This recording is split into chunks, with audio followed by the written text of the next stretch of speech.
दोस्तों, आज मैं आपको रामायण से जुड़ी एक बहुत ही रोचक कहानी सुनाने जा रहा हूँ। एक बार की बात है, एक व्यक्ति एक महात्मा जी का अपने घर पर निमंत्रण करता है और जब महात्मा जी आते हैं घर पर तो उन्हें ड्राइंग रूम में बिठाकर उनके भोजन की व्यवस्था करने के लिए चला जाता है। थोड़ी देर बाद में वह व्यक्ति आता है, महात्मा जी को भोजन करवाता है और महात्मा जी बड़े आनंद से भोजन करते हैं और उस व्यक्ति को ढेर सारा आशीर्वाद देकर वहां से चले जाते हैं। थोड़ी देर बाद में उस व्यक्ति का बेटा आता है और पूछता है कि पिताजी घर में कौन आया था। तब वो व्यक्ति कहता है कि बेटा घर में तो महात्मा जी आए थे। तब जो वह लड़का होता है वो बोलता है कि पिताजी, उसी ड्राइंग रूम में जहाँ पर महात्मा जी बैठे थे मेरे ढेर सारे पैसे रखे हुए थे, परंतु अब वहां पर वो पैसे नहीं है।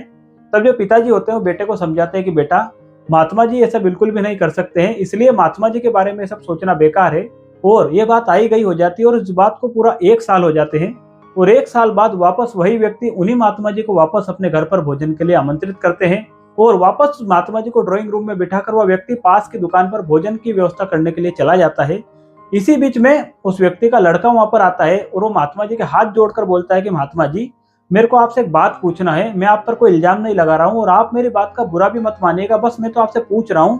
पिछले साल जब आप मेरे घर पर आए थे भोजन करने के लिए, उसी समय मेरे इस ड्राइंग रूम में बहुत सारे पैसे रखे हुए थे और आपके जाने के बाद में वो पैसे मुझे मिले नहीं। मैं आपको चोर नहीं बोल रहा हूँ, ना ही मैं आप पर कोई इल्जाम लगा रहा हूँ, मैं तो बस आपसे पूछ रहा हूँ। इतना सुनते ही महात्मा जी तेजी से रोने लग गए। उसी समय उस लड़के के पिताजी भी वहां पर आ जाते हैं और महात्मा जी को रोता हुए देखकर वह पूरी बात समझ जाते हैं और पूरी बात सुनने के बाद में अपने लड़के को डांटते हुए कहते हैं कि मैंने तुझे मना किया था ना, महात्मा जी से इस तरह की बातें नहीं करनी है। और फिर महात्मा जी के हाथ जोड़कर बोलते हैं कि महात्मा जी, मुझे क्षमा करना, मैंने अपने लड़के को समझाया था परंतु फिर भी इसने आपसे इस तरह की बात पूछ ली, इसके लिए मैं आपसे माफी चाहता हूँ। तब जो महात्मा जी है वो उस व्यक्ति को बोलते हैं कि मैं इसलिए नहीं रो रहा हूँ कि तुम्हारे लड़के ने मुझसे यह बात पूछी है, वो जो सामने घर में रामायण रखी है ना, उसको जरा जाकर खोलो। और जब वो दोनों बाप बेटे उस रामायण को खोलते हैं तो देखकर आश्चर्यचकित हो जाते हैं कि रामायण में सारे पैसे रखे हुए हैं। तब वो महात्मा जी उस व्यक्ति को कहते हैं कि मैं जब तुम्हारे घर में ड्राइंग रूम में बैठा था तब मैंने देखे कि सारे पैसे इधर उधर अस्त व्यस्त पड़े हुए हैं और मैंने इसीलिए सारे पैसे उठा करके रामायण में रख दिया कि देर सवेर आज या फिर कल जब भी आप लोग रामायण खोलोगे तो आपके ये सारे पैसे आपको मिल जाएंगे। परंतु मैं इस बात से बड़ा दुखी हूँ, व्यतीत हूँ कि पूरा 1 साल बीत गया है परंतु आप लोगों ने अपने घर में रामायण को नहीं खोला। दोस्तों,